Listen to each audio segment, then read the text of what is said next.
میرے رسول پاک صلی اللہ علیہ وسلم نے فرمایا تین چیزیں تمہارے ساتھ قبر تک جائیں گی تو کچھ بھی نہیں جائے گا، گاڑی، کار، کوٹھی، یار، سجن، بڑی دنیا جانتی ہے، روڈ سے میرا نام پوچھ لینا، میں فلاں ہوتا ہوں، میں فلاں، یہ ساری چیزیں ادھر ہی ہیں، یہ یہاں تک ہیں، شہرتیں، سارا کچھ، تین چیزیں فقط جائیں گی۔ یا رسول اللہ صلی اللہ علیہ وسلم وہ کون کون سی؟ تو نبی پاک صلی اللہ تعالی علیہ وسلم نے فرمایا ایک علم نافع، اپنے علم سے کسی کو فائدہ دے جاؤ، اور دوسرا فرمایا نیک اولاد جو تمہارے پیچھے دعائیں کرے گی، اور تیسرا فرمایا صدقہ جاریہ، کوئی ایسا کام کر جاؤ جو تمہارے پیچھے جاری رہے، جس کا سلسلہ بنتا ہی رہے، جس کی بات ہوتی ہی رہے، یہ صدقہ جاریہ ہے، یہ تمہارے لیے ہمیشہ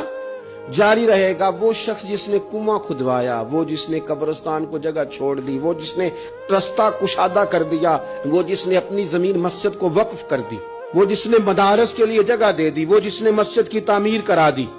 وہ آدمی جس نے غریبوں کے لیے آسانیاں پیدا کر دی، وہ شخص جس نے قرآن پاک کسی کو پڑھا دیا، پھر جس کو اس نے پڑھایا اس نے آگے پڑھایا، پھر اس نے آگے پڑھایا، وہ جس نے کسی آدمی کی جائز سفارش کر کے اس کو کسی مشکل سے نکال دیا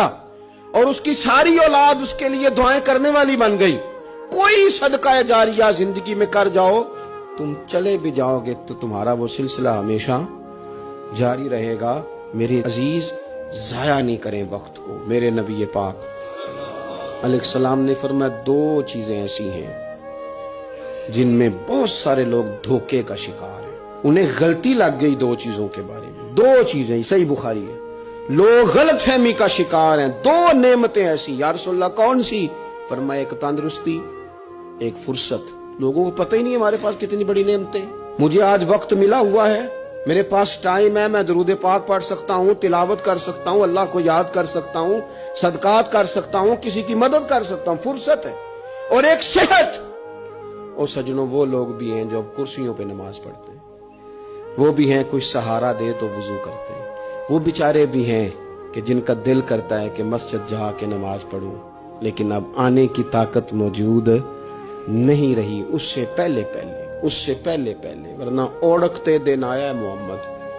انہیں ہور کڑی نو ڈوب جانا ہے۔ اپنی ڈائری کو کھول لیں، اپنی ترجیحات طے کر لیں، تسلسل سے اس پر محنت کریں،